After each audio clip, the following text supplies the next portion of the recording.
Hi, welcome. I'm Margarit Brigham, Golf Goddess grandmother, and I'm coming to you today as a grandmother. Last week I was inspired to make a video from the 2009 American Giving Challenge from the cause I have on Facebook, Reuniting Grandparents with Grandchildren Through Travel and Technology. This was very scary for me. And because I faced a fear, I had a breakthrough. I had titled the video Asking for a Miracle. And the Course of Miracles says that a miracle is a shift in perception. And I definitely had a miracle, had a shift in perception.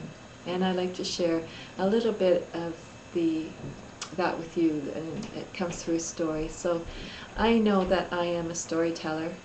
Through writing my book, a lot of it is from my own life experience of my Dharma when I started teaching yoga for golf in 1997, and the journey of becoming. The book, How to Become a Golf Goddess, is not just my own stories of becoming, but my students as well over the years. And so in this book, I'd like to introduce to you my granddaughter Caitlin. And that was the motivating factor for me to begin this cause, which I'm hoping that, well, not hoping, I know, will one day become a non-profit organization for other grandparents. And, you know, using technology, I'm borrowing a friend's video camera right now. So I know many grandparents or many elders that could be using technology, so not just for their own grandchildren, but for humanity, for the children of the world right now, all children, young and old. We definitely have a child within us to bring forward. So sharing my granddaughter's story, it's one of synchronicity, and it's using symbols.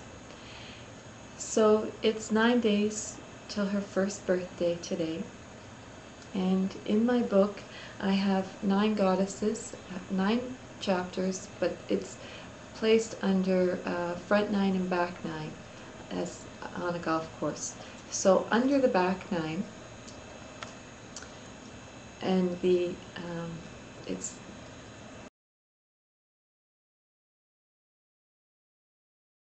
the zone. So this time last year, I was actually in a race with my daughter to see what was going to be birthed first, my book or my grandchild.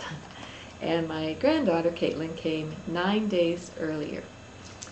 So not only is this the 9, she's in the 9th chapter, and she's 9 days earlier. She was born November 18th, 2008, and her due date was the 27th.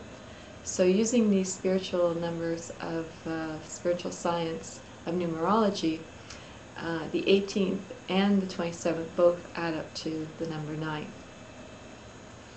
But the coincidental part is I have 18 chapters in my book, and I had just been writing about Wayne Dyer. Coincidences with Wayne Dyer in my book is actually a full circle. And the last part of the book, he was, I was watching him on PBS station, and he was talking about his book on inspiration that has 18 chapters. And he wanted it to have 18 chapters because he believes 18 is a very significant number. The number 8 is a symbol for infinity. And when you add a 1 in front of the 8, you're being at one with the infinite. He told how the Bhagavad Gita has 18 chapters and how the golf course has 18 holes. So my granddaughter, at the very last moment of bringing this book to delivery, was born, as I said, November 18th, 9 days earlier. So then I write, with her early arrival, I had another insight by adding the 2 numbers, 1 plus 8 together.